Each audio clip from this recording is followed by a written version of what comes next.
കുടുംബബന്ധത്തിലൂടെ അനന്തരമെടുക്കുന്ന ആൾക്കാർ 3 വിഭാഗമായിട്ട് നമുക്ക് മനസ്സിലാക്കാൻ കഴിയും. 3 വിഭാഗം ആൾക്കാർ.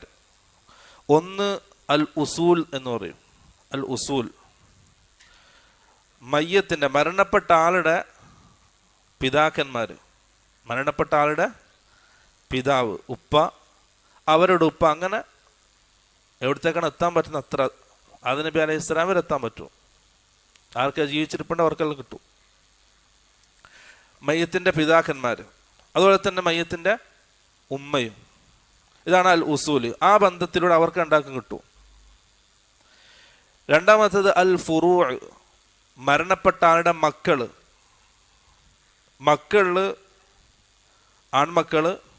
ആൺമക്കളുടെ മക്കള് അവർക്ക് കിട്ടും. അതുപോലെ തന്നെ പെൺമക്കളും.